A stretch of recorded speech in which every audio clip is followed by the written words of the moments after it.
is the right time to stand up for freedom?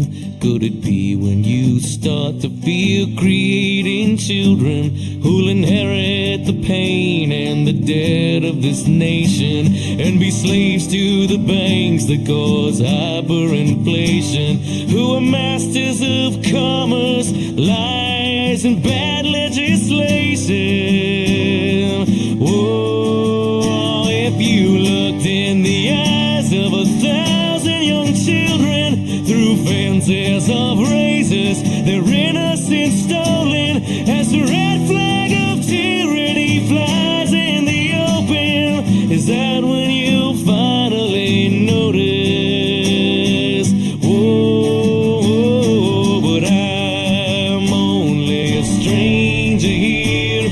I'm a long, long way from my home, and they say I can't change all the things I find strange. For what can one man do alone? Welcome back to the Liberty Test, the show where we take government policy at its word before we put it to the test. I'm your host, Dan Castello, and tonight we're actually doing something a little different. We're not dissecting a particular bill or exposing the latest government overreach. Instead, we're addressing a fundamental misunderstanding that keeps people from truly grasping what libertarianism is about. And frankly, Bob's had enough. See, Bob got into it with some folks online this week, right-wingers who kept insisting libertarians are just Republicans who like weed, and after about the 10th time hearing fiscally conservative, socially liberal, he'd reached his limit. So tonight's episode is basically Bob's therapeutic intervention, and honestly, it's overdue, because this confusion isn't just annoying, it's actively harmful to understanding what we stand for. Now, that phrase, fiscally conservative and socially liberal, treats liberty like it's some kind of mix and match buffet, where you take a little from column R and a little from column D. But here's the thing. The right fundamentally values order and tradition, while the left fundamentally values community and collective welfare. Those aren't bad values necessarily, but they're not our values. Libertarianism isn't about cherry-picking policies from those competing visions. It's not about tribal identity or team sports politics. It's about a consistent principle that applies to every issue every time. Individual rights come first, and government power must be strictly limited to protecting those rights. Tonight, we're going to break down why this matters, why the major parties fundamentally miss the point, and why libertarianism offers something neither of them can, a coherent philosophy rooted in human dignity and self-ownership, rather than political convenience. So I'm joined by Robert Schuon and Rose Leatherman. Bob, you want to take it away? Oh, yeah. Well, this is the problem, that too many times we are discussing things and we do share certain values with the red party and certain things we take from the blue party. Okay, but the reasons we do so are completely different. We don't, okay, let me give you the punchline first. To libertarians, the individual is the ultimate expression of liberty. What we do as individuals defines us, our liberty, and that is what needs to be protected. And everything else follows from that. So I'm going to give you a quick glance at our platform, okay? And one of the first things, number one, is individual sovereignty, okay? Human beings have rights by their virtue of their capacity to understand and respect the rights of others. The reason we say this, first of all, it removes all religious connotations, so it can be accepted by anyone. But the fact that we can respect, we can understand that other people have rights and have feelings, don't want to hurt other people, that is what makes us human, okay? It rises above the animals because we can say, hey, we don't want to hurt other people. We want to respect them. We want to leave them alone to live their own lives and do what they want to do without coercion and controlling them. And the problem has become that there are so many people that have been brainwashed into believing that people must be controlled, quote unquote, for their own good. Not acceptable. This is a huge difference between us and any other political organization. Everybody else wants to have rules to control the other guy. Okay? Libertarians say no, own yourself, own your liberty, own your individuality. And you will control yourself rather than having somebody else impose control on you. So that's where I'm coming from. So thoughts? I suppose one could even say that it's the two major parties that co-opt our ideas, except they don't seem to, or not necessarily for the correct reasons, without quite understanding the why behind it, which is also why they tend not to have consistent principles and tend to base most of their ideology on what the other party, like the opposite of what the other party is doing. For example, there may be like libertarians have been advocating for ending the drug war for as long as there has been a drug war and for as long as libertarians have existed. However, years and years later, you may see Democrats advocating ending drug prohibition because they're looking at it from a harm reduction standpoint. Libertarians recognize that, yes, making something illegal does ultimately make it worse without stopping people from doing it, but it's not the core reason why we're opposed to it. Republicans, on the other hand, may eventually come around to, for example, cannabis legalization because they recognize it as an opportunity to generate more revenue. But again, it's not really for the correct reason. Libertarians are the ones who understand that individuals have the sole exclusive claim to their own body. They alone can decide what to put in their body. It is not the government's duty to protect people from themselves. No one else can tell you what you can and can't do with your life so long as you're not infringing on other people's rights. It sounds like what We you're have an internally articulating here, consistent philosophy right? What you're to adopting position articulating, out of political convenience. well, yeah, and I think what you're saying here is that we start from first principles, and then whatever emerges from that logically, we're just going to accept. Whereas the other parties have a particular outcome in mind, and they will use whatever means are available to arrive at that outcome. And it's easy to see why statists gravitate towards the two major parties and not libertarianism. I mean, with let's say the drug war, the quote unquote drug war, it's basically treating individuals as if they are either too stupid, too uninformed, too uncontrolled to be able to handle their own life.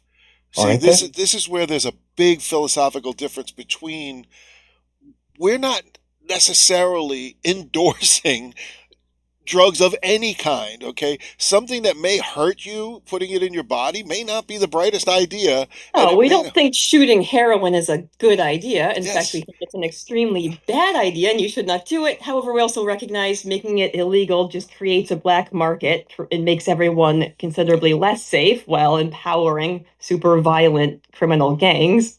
And reducing your liberty because again, Mhm. people need the right to choose.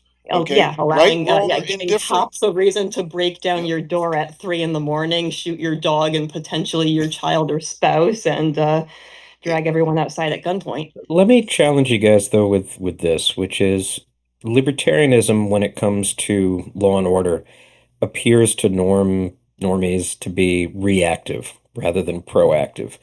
So if we legalize drugs and people are breaking into houses to steal money to sell for drugs, um, don't we have to wait until they've done some kind of harm before we can, prosecute them under libertarianism? Well, And is that the society most people want to live in?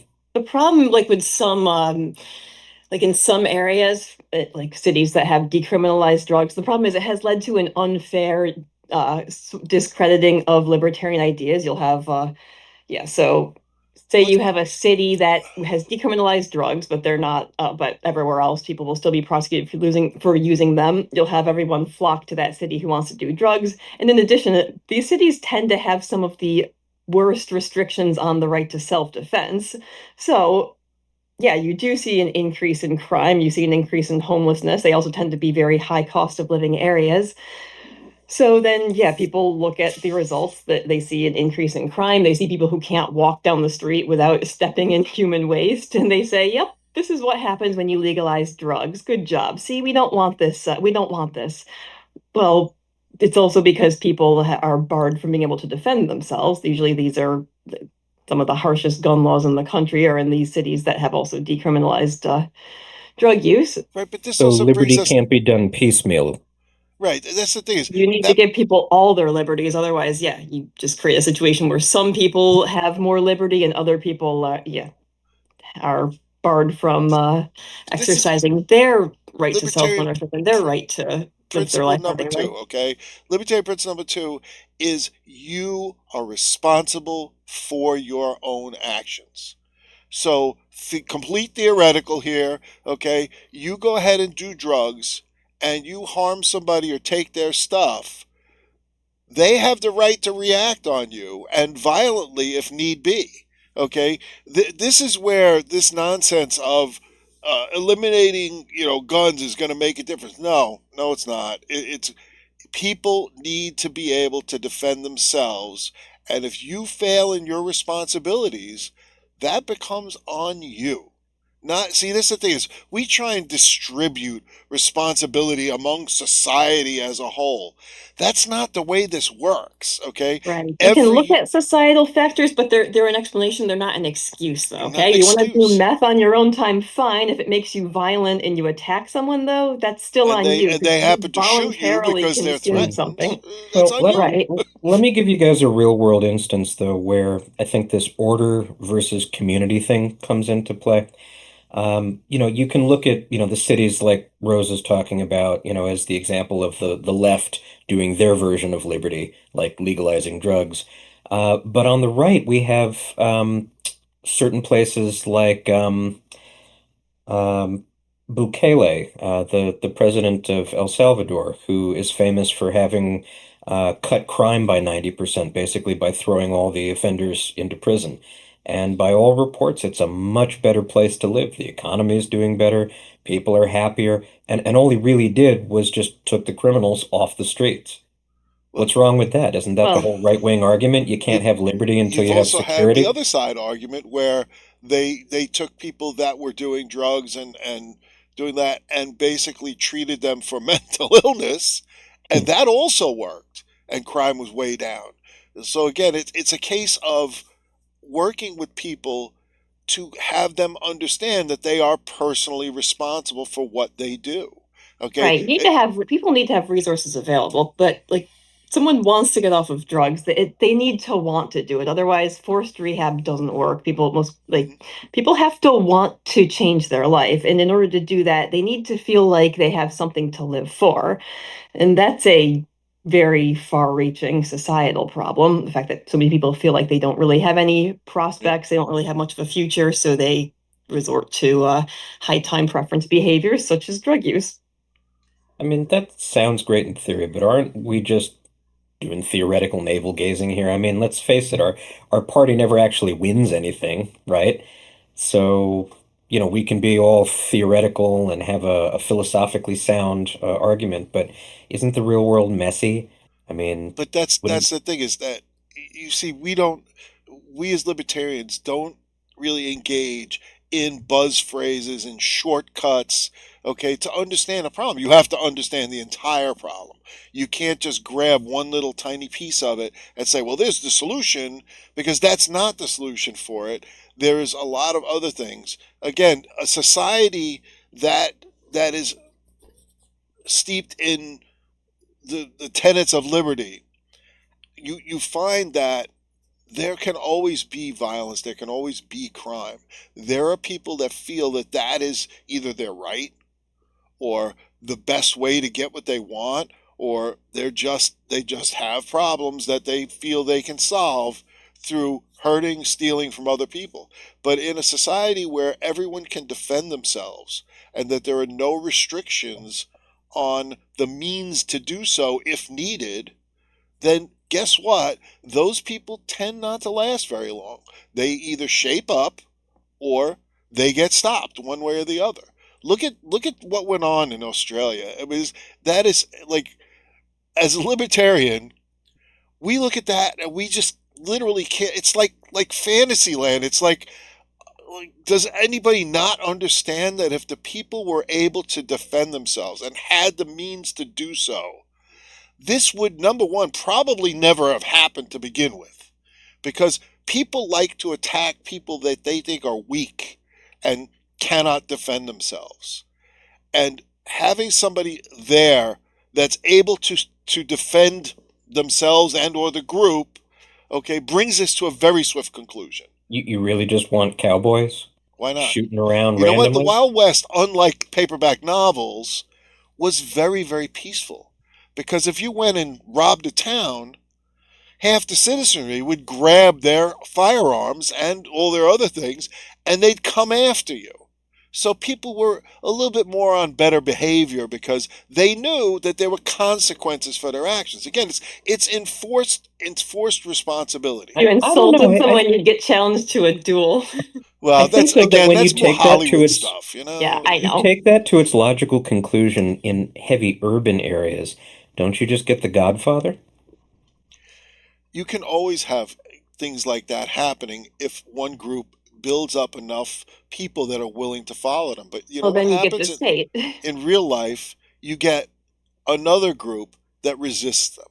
Okay, and the fact that you know the state is just another way to formalize that kind of structure. And guess what? It's not working. Okay, the things that are happening now with the governments and the things that they're doing are literally unbelievable. You could walk down a street and get attacked and try to defend yourself, and you go to prison. That's again, it's literally the opposite of what the government's job is supposed to be, which is to keep your liberty, protect your liberty, and protect your rights as a citizen.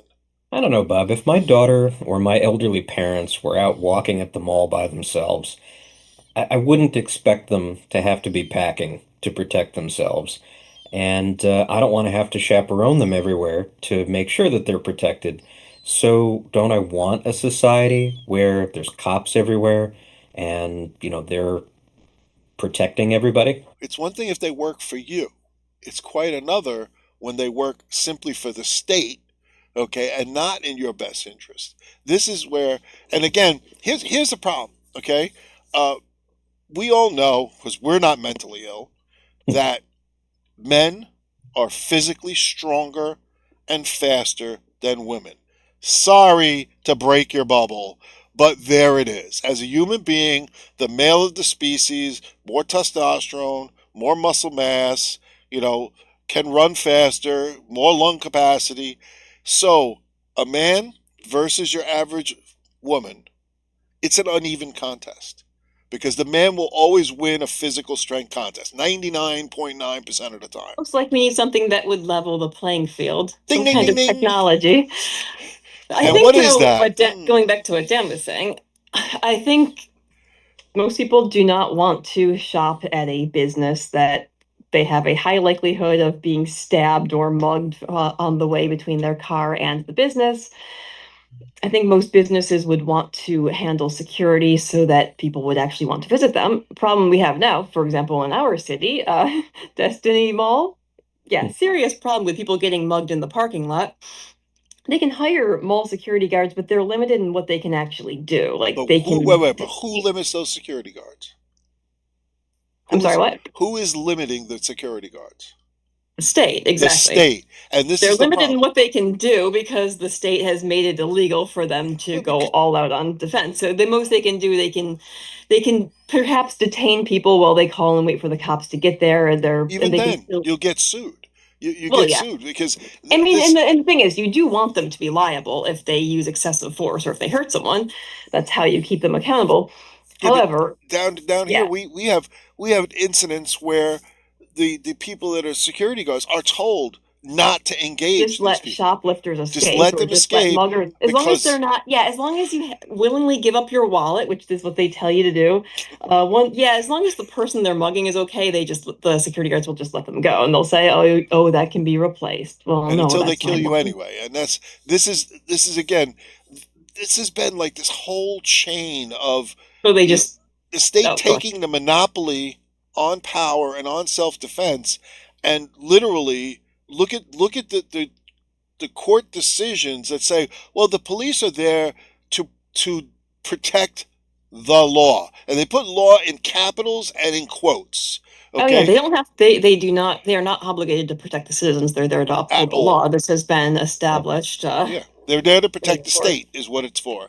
And that is absolutely an abrogation of what the responsibilities of the state are. And this is where, in a libertarian society, you won't see things like this because every citizen has the right to defend themselves. Now, there are going to be people who don't want to, are unable to, philosophically can't do it. And at that point, then you can have a defense force that's paid for by individuals or by a bunch of people that get together as a group to defend them.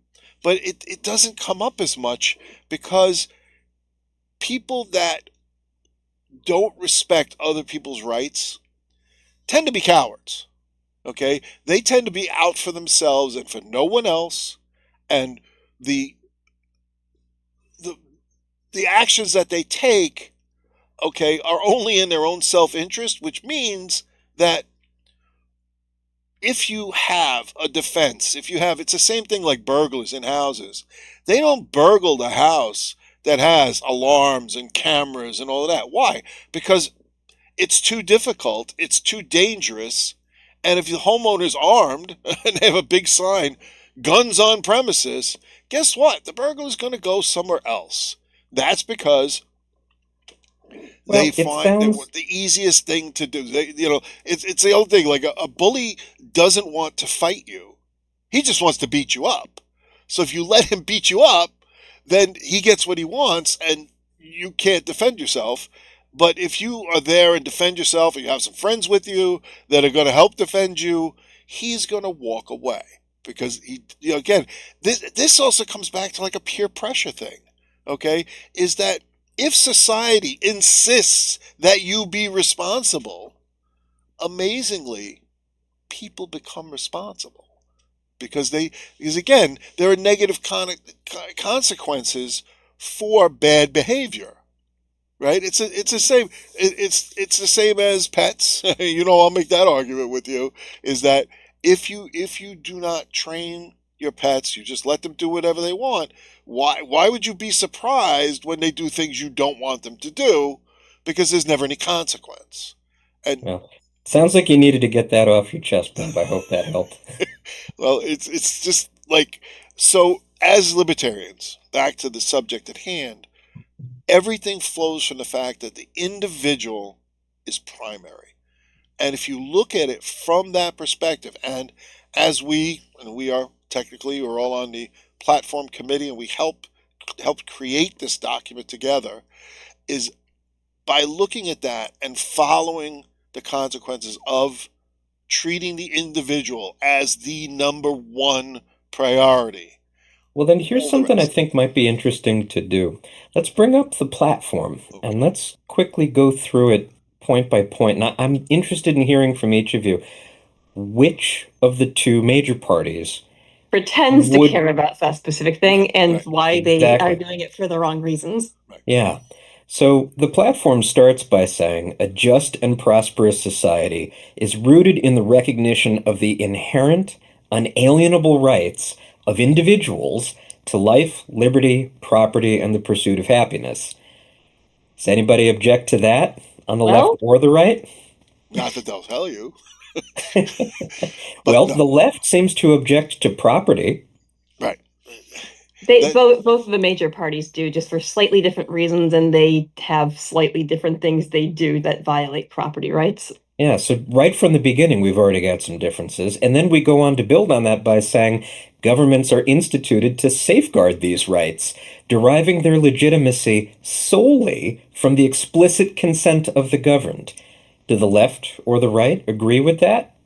Statists of any flavor are going to believe in some form of social contract that you Yeah. are obligated to pay taxes if you live in a society. And yeah, by Well, virtue of being born in a specific geographic region, you are consenting because if you don't like it, just leave. yeah. They give lip service to it, is what happens a lot, and a lot more on the right than the left, the Well, red party. statists of any flavor are going to give lip service to individual rights and individual liberties. You hear this I hear this a lot more from Republicans. They'll say that they love freedom and they love individual liberty. They fly American flags. Here's the thing, and this is where so many people end up abandoning libertarian principles. They love the idea of freedom so long as it's behavior that they personally approve of. As soon as someone starts doing something that they personally disapprove of, all of a sudden they want to get the state involved. And then they start making exceptions to, well, okay, yeah, I normally believe in individual liberty, but Except, this is one of those circumstances under which we have to have the state involved. Even if you say you believe in limited government, like what does limited mean? Limited is right, going to mean whatever you personally are opposed to, that's what you're going to want the government to be prohibiting, or Yeah. what you personally find important, you're going to want the government to be providing. Well, I think it all stems from the fact that there are particular unspoken values that are actually driving political opinions, and they vary from person to person. But like I said earlier, in general, you've got communitarians on the left who seem to have this gut instinct that no one is, safe until everyone is safe, right? You Well, know, that you can't really have freedom if if you're constantly under threat of losing your home and your ability to feed yourself. Mhm. They're not wrong. It's just that their proposed solutions don't actually fix the problem. In fact, a lot of them ultimately end up making it worse. Sure, although I don't think that they're coming from a perspective of individual rights. I think they're coming at it more from a sense of the health of the community, and that individuals are like ants in an anthill, that what happens to an individual ant is less important than what happens to the ant community as a whole, if you know what I mean. In The some right ways, gives yes. more lip service to individual rights, but I also think they're communitarian. They're just more tribal in the traditional sense, like the tribe needs to be strong so that foreign tribes fear us and don't mess with yeah. us. I mean, but let's continue. So, Hmm. with the platform. So we've talked about the the first and most fundamental difference is individuals. Okay, we then carry that forward, and we say, okay, when we think about anything, any subject that we want to discuss, and this is the original genesis of the Liberty Test, was we're sitting there like, how do we know that what we're talking about is philosophically correct from a libertarian point of view?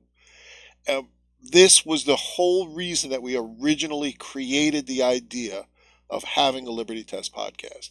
Is that, hey, does this stand up under argument, under discussion on different subjects? All right. And Well, we let's go to look at the next point. I mean, we point say one. that government in practice is the primary threat to rights. Yep. So that seems counterintuitive to most people, right? Yeah. Well, individuals need to keep the government accountable.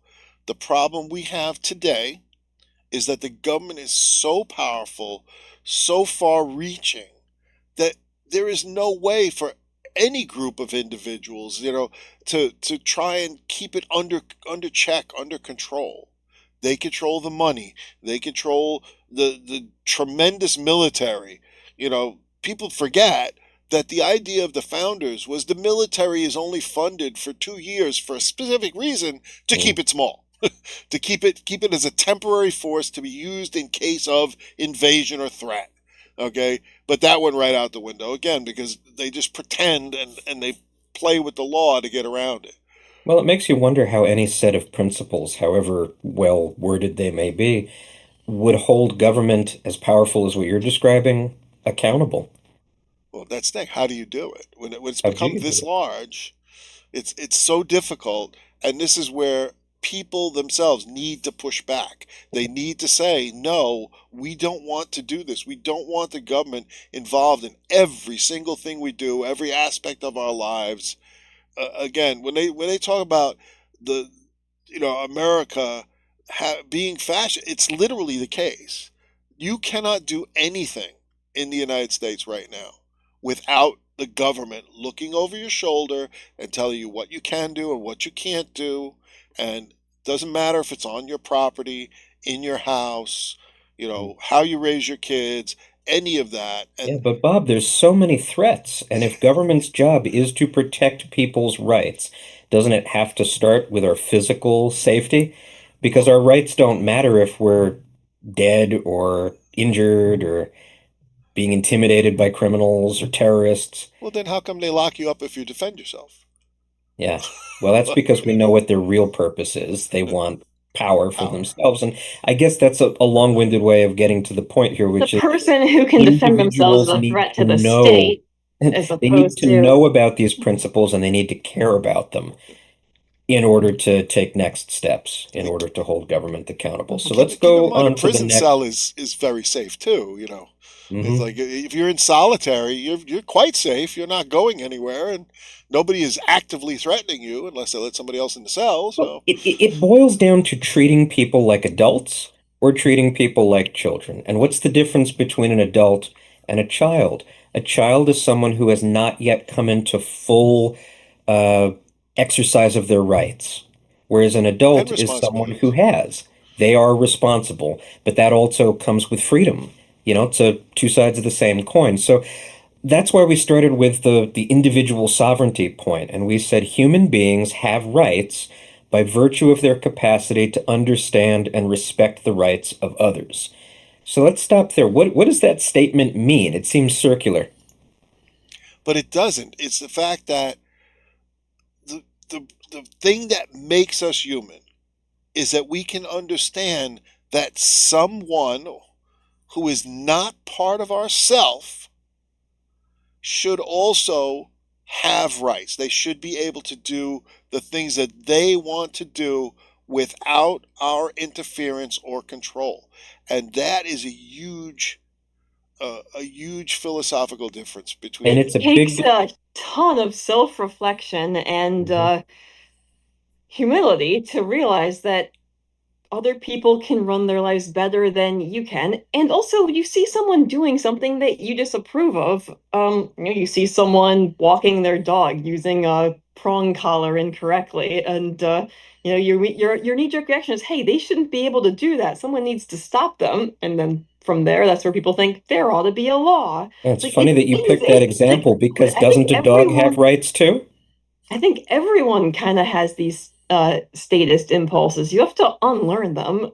I think Yeah, some people are more predisposed towards being natural contrarians and towards libertarianism than others, Yeah, but but everyone kind of has these impulses to want to control the people's behavior because if people have been stop them trained from into doing it. I things. mean, every aspect of your life from day one. Well, let's say from around kindergarten. How We are about that? conditioned, yes. We are Tell the teacher conditioned if that. something goes wrong. Mhm. Yeah. it's funny you mentioned children though, because I think that adulthood exists on a spectrum. It's a sliding scale. You have some Mhm. people who are very self-sovereign. They are running their own lives. Thank you very much. And there are other people who never quite seem to stop being children. Right. And if you care about the health of the community, like the left claims to do, or you care about security and order, like the right claims to, these people who continue to act like children are problems. They're either problems because they're not able to meet their own needs, or they're a drain on others, or they're harming others by acting like children. So our very first platform plank, individual sovereignty, already runs into problems.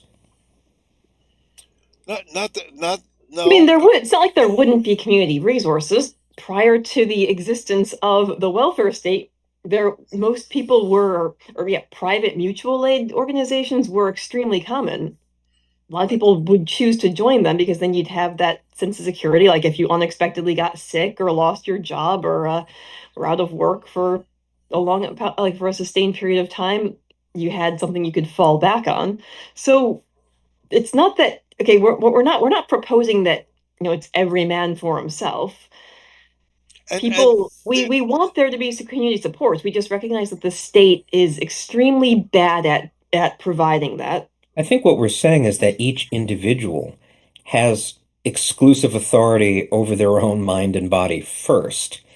And then what they choose to do with that, is secondary. So, for example, you and I can choose to go help out at a soup kitchen or a dog shelter or something. But if someone else uses force to come along and say, no, you are going to go hand out food at the soup kitchen, or you are going to volunteer Well, at the dog shelter. simultaneously stopping you from distributing soup if you're not abiding by various 100 pages worth of regulations. Right. So we like the outcome. We don't like the manner in which it's being done. But then the left and the right go, oh, you guys are such stupid idealists. Don't you at least care that people are getting fed or dogs are getting walked or something like that? And I think that we need to start again from that first principle, which is that government's job is to protect rights. And the very first right is that each individual has exclusive authority. And more than that, there's a practical reason why this matters, which is that you know better than other people what is going to alleviate your needs and wants best. I might think that you should be driving a car with winter tires, but you might say, you know what? On the balance, I need the $800 more, for something else than I need for winter tires right now, and I'm okay taking the risk. And then if I really demand that you should have winter tires, then I can say, well, aren't you a hazard to other people on the road, and so on and so on. But if we don't have that principle that each individual has that exclusive fundamental authority, then when someone else thinks they know better, that's justification for them to come and use force on you if you won't comply with their dictates. And to go And back now people have a reason to fight each other over who has that authority. Yeah, and that's what happens. And keep in mind, going back to your earlier example, the people that continue to act as children or refuse to accept responsibility, okay, how much of that is learned behavior? Because again, if you constantly have a nanny, okay, that's why one of the reasons that the libertarians use terms like the nanny state. Because why would you ever grow up if you had somebody that will take care of all your needs and make sure that nobody bothers you and Hey, as long as you behave, you get extra snacks, you get extra recess exactly. time. You get cookies and It's milk. enraging, though. I you don't get hated being sensitive treated like a attention. child as a child. Exactly, because that's one of the It's things for about your libertarians is protection. we can't stand when somebody wants to treat us like a child. Because I know what I want to do, and I do the calculations in my own head as to risk versus reward versus, effort versus all of that. And to have somebody else come and tell you that no, you need to do this because that's better for you. How do you know? In what possible scenario could you know for me what's best for me? I Now, mean, yeah, there it might are be something exceptions, obvious okay? where it's clearly not a good idea, but again, we can advise you, but trying to stop you by But force on that's the the grounds risk that it's reward bad for scenario. It seems society. like we've put a nail in the coffin of the left's ideology with this, but then the right comes along and says, look, you can want these things all you want, but if in seeking them you harm somebody else, well, now the state has to be involved.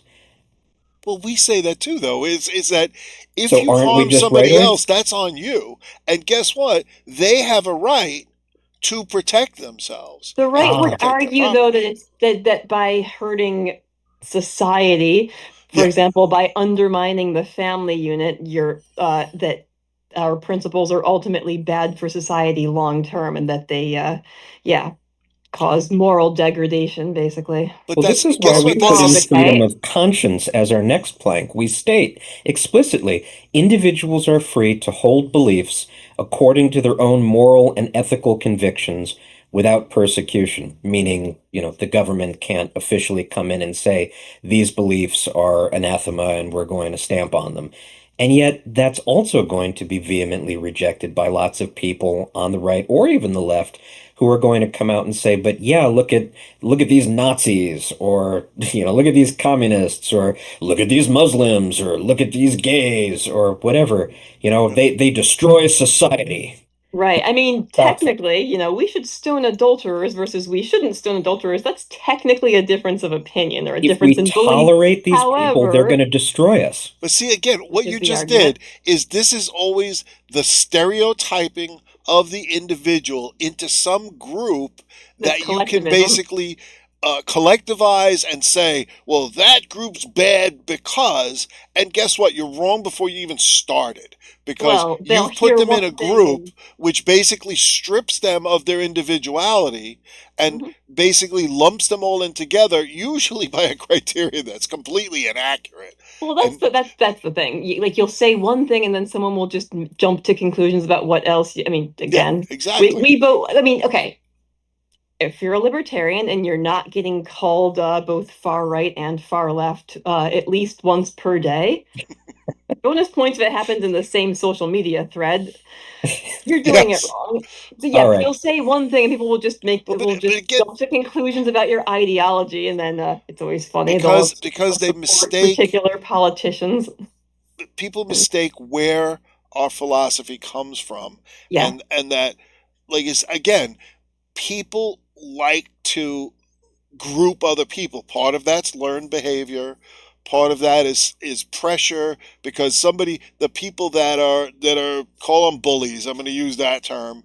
Okay, they want people to be in a herd. They want herd behavior because people who herd up are easier to control. You guys People who aren't wrong, but I want to push back because right now we're sort of getting off on a tangent that evades the real steelman argument here. Like, let okay, me give you an example. If you look at what's happened to the UK, they've allowed in a lot of people who just don't have the same values as the pre-existing population. And that's changed things. Look at their loss of freedom of speech and all the other problems they're dealing with there. I I don't mean, want to yeah, go into all of it, but politicians in general, though, it's also politicians not wanting to acknowledge that some of their policies have failed miserably, so uh, they just cover up but again, but it's again, they're crimes. bringing treating. in people in a democracy who have a say in who the politicians are, who do not have the values that underpin that democratic society, And right? So if yeah, I'm living in a town where everybody agrees that they're going to use their dog collars properly, but we also have open immigration and we allow people in with freedom of conscience, and they're using different dog collars, at some point, might there be enough of them that they pass laws that you have to use dog collars their way? And then haven't we lost the original point of our community? But and this, that's the purpose of freedom of association.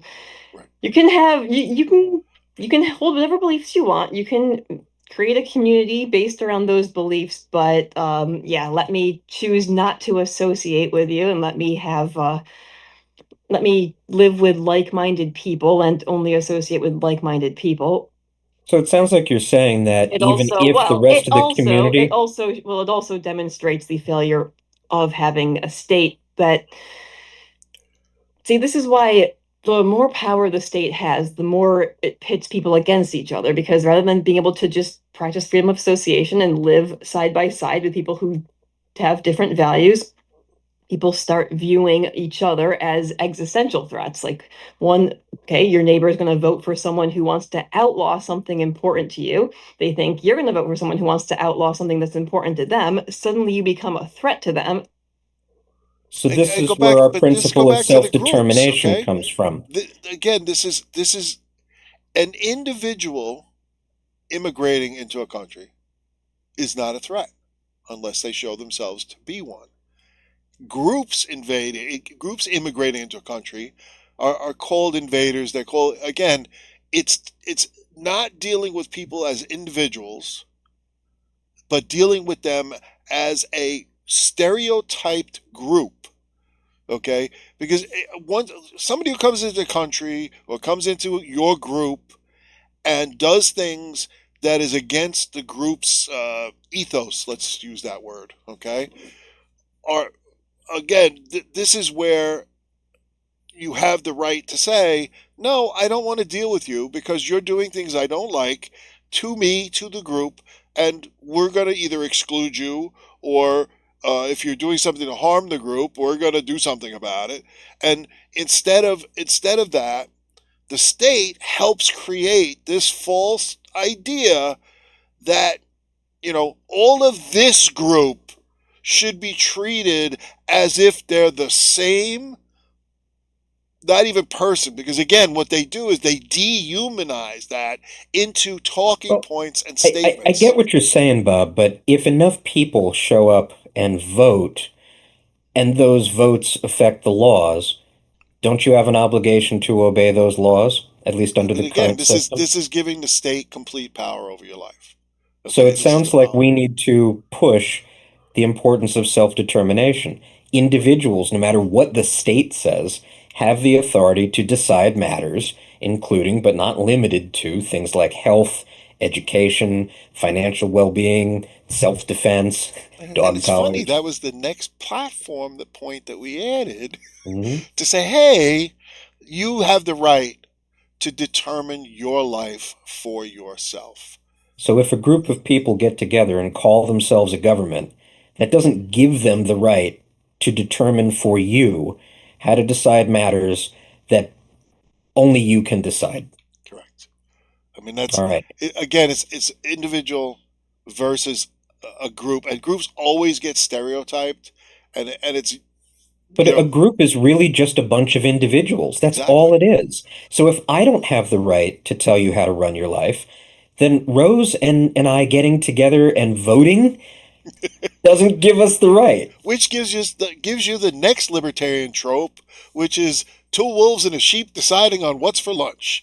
Okay, and that's, again, because this is, I mean, again, yeah, a gang deciding to beat up and mug someone is technically a democratically made decision. yes, So we there vote to really is no steal your money. justification for the state coming in and telling you what to do unless you have entered into an agreement with those individuals to run certain aspects of your life for you. And I can see why people would choose to do that because our next plank is personal property. And I don't know about you, but as we were sort of alluding to before, many people, maybe most people, don't want to have to be protecting their personal stuff 24/7 all the time, right? So individuals have the right to acquire, own, utilize, and dispose of assets. And we say these are the outcomes of human dedication through the investment of time and effort, which is why individuals have these rights. But again, you're going to need to enter into agreements with other people, as we get to later when we talk more about free association and then later with how self-defense can work. But you can see where I'm going with this. Yep. I mean, first of all, the people don't do work for nothing, right? They people want things. They want to gain. Call it wealth. I mean, wealth is not, and not in money terms, but they want to be able to have a family, provide for their children, take care of their stuff. And the whole point of property is to give them their own little area that they To can do. give or to recognize that they Well, already to have. recognize. I mean, the thing is, people work for it. Okay, Well, yeah, you, property is an extension of yourself because it was yes, created via your labor or the product right, of your your labor in effort, the form of currency that you got in return for your labor. So a and, person unjustly depriving you of your property has essentially robbed you of the time you spent to obtain it. right, and So there've been actual cases where they try to, everybody shares, nobody, there's not going to be any individual property, and we're all just going to kind of do it all together, and that falls apart because, again, once you remove the responsibility for, and the protection of your own property, you end up with chaos and nothing gets done. And it's been shown that this has been tried in the past in colonies and other things, and they almost starve to death because once you don't protect property, where is your incentive to do the work, to put in the time and effort to improve people will what you only have. do just people. I mean, yeah, people will do volunteer work, but only to some extent. Like you, Right. yeah, people. I Well, mean, but anyone who's there ever has to be- who's ever worked with volunteers, they're a lot less reliable. And then there are some tasks that you just kind of have to pay people for because okay, no one's Yeah, but gonna be a sewage treatment worker for you're not free. mentioning force. You can run a slave society. It's been done. Yes. But it again, this is where, It also as human requires a beings, massive state to uphold because it's actually not economically viable compared to free markets. I think you're absolutely Actually right. more But before we expensive get into to. that, I actually want to examine more closely the left and the right concept of property because they're very different. Mhm. So the left, for example, some of them will allow for like personal Personal possessions. property. Yeah, Yeah, and then they'll private make a property is distinction. productive property, which is property used to generate goods. but that's the problem with the left, and call it whatever what it is in the end is communism. The problem with the whole philosophy there is you work to enrich yourself, either by money, by possessions, by whatever criteria you want to call it, if you can keep it. If you cannot keep the fruits of your own labor, there is no incentive That's Well, not that's the true argument, because though, that people actually work for reasons besides personal gain in the physical sense. Look at how well, tribes work. Look at how yeah, all right, I families get work. that, but the point being is that you're working for a goal, okay? You're working Mhm. for, and it always comes back to you, and it doesn't have to be. This is where let's bring in the name of Ayn Rand talked Mhm. about that, because when you have a family, a purely self-interested person, why would you want to bother with kids? They can be very difficult. They can give you a hard time. There's so much effort you have to put into it. Why would you do it? Because as human beings, that's part of our makeup, is Mhm. that we want to procreate. We want to create more copies of ourselves, you want to call it that, It's something we care about. It and we doesn't care even about have to be rational. The no. fact that an individual desires children or wants their wife to be happy or Yep. wants a bunch of dogs, whatever, if you want it, it is an end. And you are the sole person who gets to decide what your ends are and what means to use to achieve those ends. So again, that So personal, it's a misnomer when people say that libertarians only care about money or, no, that it's free nonsense. well, markets are that's a only common about. straw man. Yeah, it does make me sad because a lot of libertarians really drop the ball too on this. Mhm. Yeah, we get accused of basically just being shills for the ultra rich. We can And be used that way. I've seen it.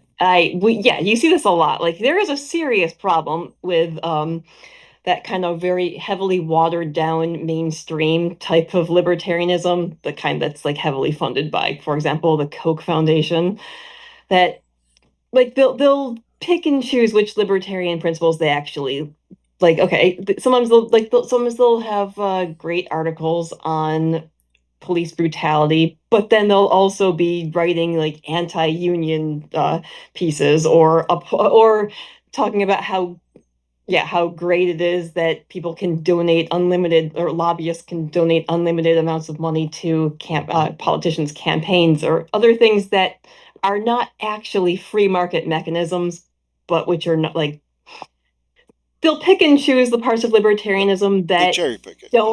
don't actually threaten the status quo.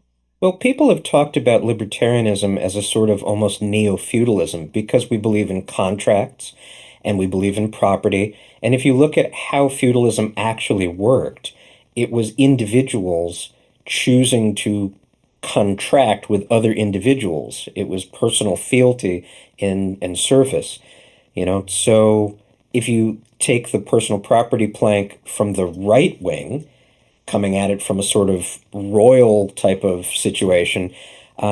Why are we not royalists? Why don't we want a society where the king owns everything and we own him or we owe him service and then he owes us protection in exchange? Doesn't that make perfect sense according to our platform planks so far? Well, I No. mean, the land that you homesteaded, that you mixed with, that like the land that you mixed your labor with, that you live on and that you work, is not really yours. Your right to live there can be revoked at any time. Well, if you look at how that land was acquired in the first place, historically speaking, it was almost always an armed group of barbarians who showed up and subjugated or murdered or drove off the people who lived there, The and people who then rightfully owned gave it. out a bunch of the land to the people who helped him do that, But it's a right? So bribe. if It's you're the the same as the king, politicians do now. Is Yeah, that, and then well, in more if we modern give you, times, it was enclosure. So a lot. So well, that's actually one of the left's, like the modern left's main arguments, and so this with some of the original European anarchists as well. It's not that they were necessarily anti-property in the way that we look at property. However, like, property in the sense that they were talking about, it was privileged property that was created and upheld by the state. Most of the property that they were talking about was the result of enclosure.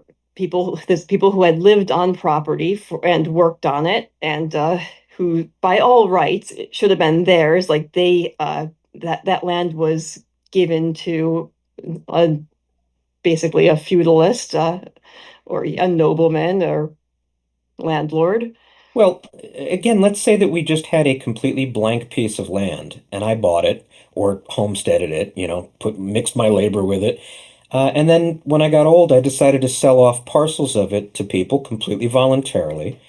And, those individuals did what they wanted with their parcels, and maybe they split it up and sold off pieces of it. What if at some point those people decided that they would make arrangements with each other that involved a sort of feudal structure? What's wrong with that? Doesn't that create a if it's great society? voluntary, nothing. Were these if they were voluntary? Well, Whereas over time, though, with generations would go by, and that would just be how society worked. like It's in the not case of like your great enclosure, it's grandson. basically by fiat. Someone is saying, okay, I own this and I'm going to give it to this nobleman over here. So that land that you've been living on and working and maintaining is no longer yours. It's technically this person who lives thousands of miles away from you who can dictate what you Well, can and can't do with it. I'm not explaining myself well. What I mean is, if I own the land and instead of selling it outright to people, I make an arrangement. Like, I will let you farm this land, but if we get attacked, you owe me service. You have to come and help me defend the But that's land. a contract. You've Right, it's contract a contract. So do and on you both own that sides, land? it's voluntary. Okay, You're what not about your you kid? now if you come along with at the point of a gun or at the point of a spear or a sword and do it, now it's no longer voluntary. Well, then don't you have an incentive problem? Like the people who live at the periphery of the land, they might want to get together and have a defense contract like that. But the people who live far away from threats, they might choose not to. And then that harms the entire community because there's not enough people providing defense. So a good king would go in and make people work That's together. but see, it's always the make part. It's like Mhm. we're going to do this for your own good, okay? And again, the defense part, people can always group together to defend, to do other tasks as a group. Where our difference is if you do it voluntarily, that's fine. Again, there's a responsibility. Okay, Mhm. if you're off on your own and you're fairly defenseless and you don't want to group with somebody else, and somebody comes and takes your stuff, okay, and you can't defend yourself, that was based on a whole chain of decisions that you as an individual made all along the way. And this is part of also where it's very different with the libertarian philosophy is that you've made these decisions to end up where you are. And even if you want to, you can't shirk the responsibility for the things you've done. Okay? And if you made bad decisions, sorry, you've made the bad decisions.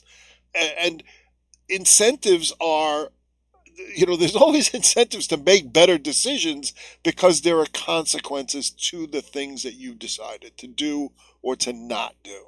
So it And sounds like what you're saying is that if people have skin in the game, they will do what's rational. yes, yes, and if they're not being told by some unseen, or unimpeachable source, okay, that this is all going to be taken care of for you, they have much more of an incentive to do the math in their own heads, I'll call it that, and say, I'm here kind of all by myself. Maybe I should get in with those guys and we can all defend our stuff together. So that, because again, all comes down to, if you have something, you want to keep it, you want to improve on it, you want to build it, okay? Not just for yourself, but for your family, for your children, for posterity, whatever reason you want to give it. But that's how people work internally. Well, it seems like there would need to be mechanisms for people to communicate with each other, to discuss what their values are, to come to some kind of conclusion about how they're going to work together to meet those needs. People would have to be made aware of their options. They would have to know what potential dangers there are. So I think that's where we were going when we came up with our plank for open expression. We were concerned about other things, more modern challenges too, but we said ideas, though they may challenge or offend, are distinct from acts of violence. Every individual is free to communicate, articulate, share, or otherwise assert their ideas and beliefs, and to expose themselves or refrain from exposing themselves to the freely expressed ideas of others. And again, I think people reading this from a modern perspective would be thinking about political or social ideas.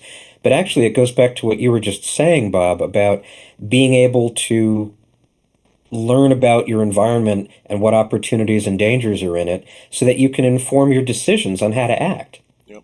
And without some overarching, like I said, authoritarian force, you as a person, as an individual, or as a family unit, okay, are going to take a much deeper look than people do today. One of the big problems that we have is people do not spend enough time thinking about, is this really a benefit for me, or should I be doing something to protect myself or to protect my family? Because it's like, the mommy and daddy syndrome. Oh, Right. well, People I'm need going to to be be able to taken look into care these of, ideas so that, yeah, people need to be able to look into these ideas. and So and making certain forms of expression or expression of certain ideas illegal prevents people from being Mhm. able to explore them further and, like you were saying, yeah, to really think about these things. Well, if you're a wannabe king or tyrant, it's very easy to scare people into giving up their liberty in exchange for your promise of protection. Open expression allows people the opportunity to share other ideas about what might be going on. So if you look back when states were first established, if they weren't established at the point of a sword or a gun, they were often done through religious ideas, like unless you let me be king and live in the palace with all the women, the flood won't, like fertilize the land and you guys will all starve. Or unless you give me some of your children to throw in the volcano, it's not going to rain. this is, but I mean, if you look at, nowadays they have climate change and terrorism and, all the other things, but it's the same principle, right? yeah, but go back to the original 13 colonies, to use the US as an example. This is where people were able to express their ideas. They got together and said, how do we want to govern ourselves? And that was the original idea. Keep in mind, it's the United States of America, meaning they decided freely that they wanted to join this. They wanted to do this. Now, I'm not saying it's perfect. I'm not saying there wasn't authoritarianism or anything like that. But the point that was used is that, hey, we're better off together than we are apart. It's in everyone's best interests. So we'll come up with a set of rules that we can all live with. And there was a great, remember, the 1776 was the beginning of the American Revolution. It was what, 1787 before the Constitution was ever ratified? I mean, there's a long period of time. It wasn't overnight. People sat down and debated this, and there's tons of documentation if you look in the history books of disagreements. And as libertarians, we look at the Virginia and Kentucky resolutions where they were objecting because, hey, this is going to reduce our liberty. We want to decide our own fate. Okay, so we want a system where we can say, no, our group is sovereign. We decided that we wanted to be this state, and we want you to leave us alone.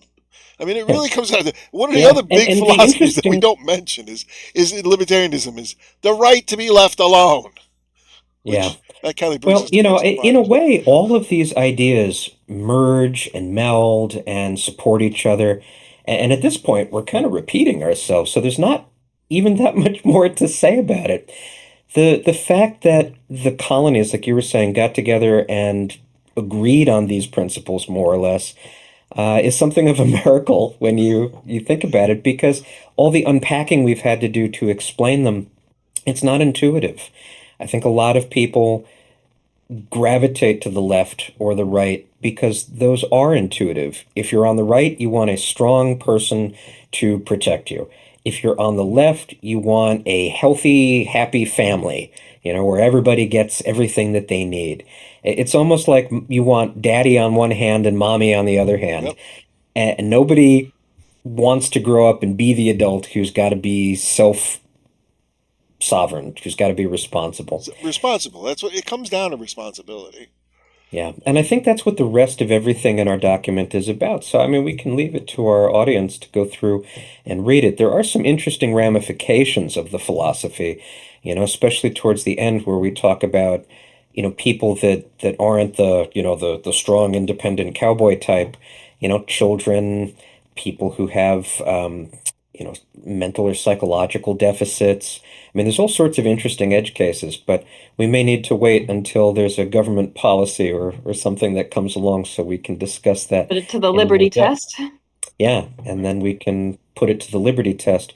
Before we get going, did anybody have any final thoughts Well, on the difference between libertarianism yeah, and the right or the I, left? I hope people can get a better idea of why we as libertarians think the way we do, and that the, we are really not blue team or red team or green team or any of them, because we have a very specific starting point where the rest of our philosophy flows from that. And if you think about it and say, I'm an individual, I have rights, I have responsibilities, and if I can take those on, if I can internalize all of that, okay, I can be a better person, a better individual, and understand what's really in my best interests and what is being imposed on me by other people who may pretend to have my interests at heart, but don't really. Okay, and Yep. that's The fiscally conservative and socially liberal thing has yeah, always annoyed the crap out of me.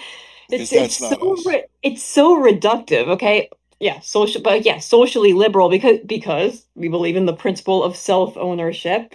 So, I mean, that usually does lead to what most people would consider more socially progressive values. Fiscally conservative, though, like when okay, compared to Republicans, what Republicans mean by fiscally conservative, they usually mean keep everything as it is, keep the same monetary system, and then just cut spending on certain things, usually things that benefit regular people who don't have any lobbying power. Well, not only do they continue to spend just as much on the war machine, on corporate subsidies, on corporate bailouts, but now because they can rationalize that they're saving all this money by cutting other programs that they don't consider as important, oftentimes they just increase spending ultimately, but they'll call themselves fiscally conservative. No, we want to completely overhaul the economy and restructure everything. Okay, we want to eliminate, we want separation of state and currency.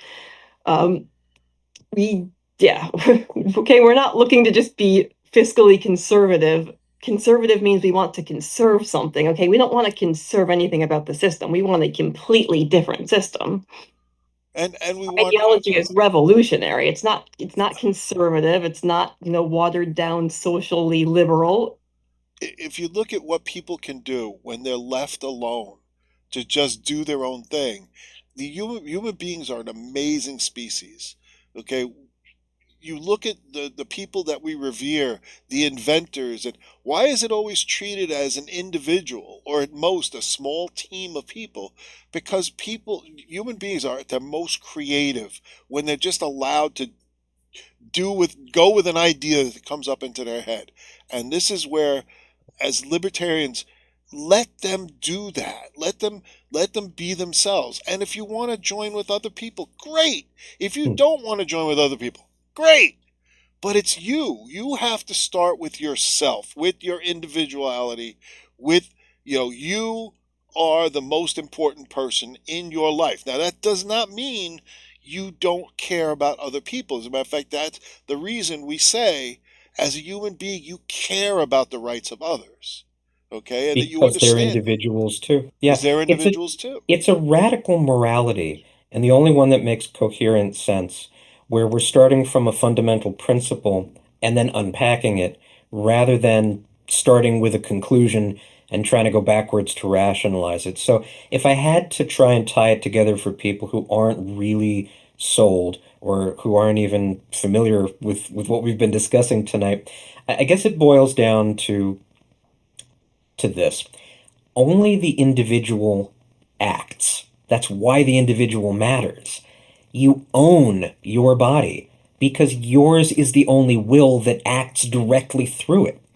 No other will can move your body, can cause it to act, without either gaining your voluntary cooperation to act or by coercing you to act through the use of force or the threat of force.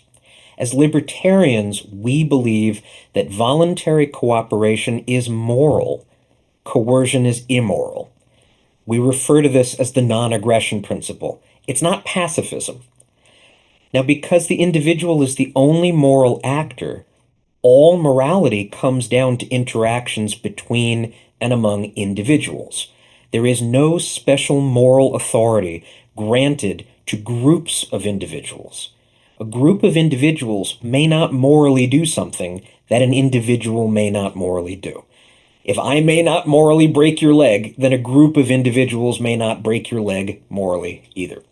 So if an individual, alone or in a group, aggresses against another individual or a group of individuals, then force may be morally used in defense. Individuals are free to agree or disagree upon what constitutes reasonable use of force. So, like what conditions force may be used in and to what degree, and whether preemptive force is okay. Those are agreements that individuals can make when they come together to decide these things. But the idea is that communities encompass concepts like personal property in order to decide what are the appropriate forms of social conduct. Now, government consists of groups of individuals codifying their agreement regarding these matters. That is what governments are. Individuals are free to refuse to join a group of other individuals, even if that group calls itself a government. Therefore, the legitimacy of government rests upon the personal, voluntary consent of the governed, which may be revoked at any time at the sole discretion of each individual. Individuals who do not join a government or who leave a government are voluntarily accepting the loss of whatever protection that government may have afforded against aggression. However, such an individual is also not bound by whatever rules or prescriptions that government demands. So finally, rights do not come from government. Groups of individuals acting through government may grant privileges to themselves and call these privileges rights, but the only true rights are negative rights, what we've been talking about tonight, self-ownership and the right not to be subjected to coercion. The sole legitimate function of government is to defend those rights which individuals already inherently possess. Anybody got anything to add? No, that's for part one. This could easily turn into a multi-part. Well, but this is kind of what we started with when we did discussions, and Mhm. this is where we're ending up, is that if you look at everything from the individual's perspective, from the liberty perspective, you can see all the rest of it unfold. There's no inconsistencies. There's no but if. You can literally go through and come up with a reason that we're making these logical decisions, because they all come from the point that the individual is the number one sovereign, item, and all else flows from that, and that is not held by the red party, the blue party, the green, whoever. Okay, whatever other. It's a difference in philosophy, and if we had that, I think we would be a lot better off as a society. So we're not red hippies. No, we're not pot smoking hippies. Okay, like I said, you have the right to smoke it. Go for it, but it may not be a good idea. Hippies who like guns. It's the same. Like I said, there are what 6-7 billion people on the planet Earth, and you will not find two people that are identical in thought, in philosophy, in everything. But if you act as individuals, then you can get along with everyone else. Except when you don't. Well, And you have the right to act when other people aren't taking your rights seriously. Rose, final word? The one last thing is that this is where, when people act without regarding others' rights and others' individuality, that person is losing part of their humanity. And that is very, very important. Very important. All right, Rose, I promised you final words. Oh, I think we've pretty much covered everything. All right. Well, we'll get back to our normal Liberty Test framework next year. Guys, have a Merry Christmas and a Happy New Year, and I'll see you in 2026.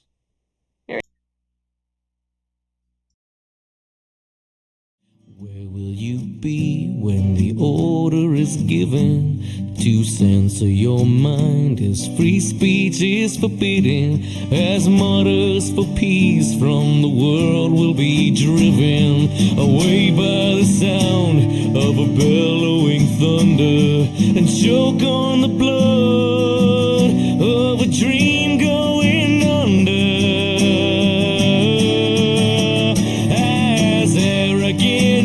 Tear up our Constitution, and from every direction we cry revolution, standing together and without permission, soldiers for truth in the war of attrition, the love of our country as our ammunition.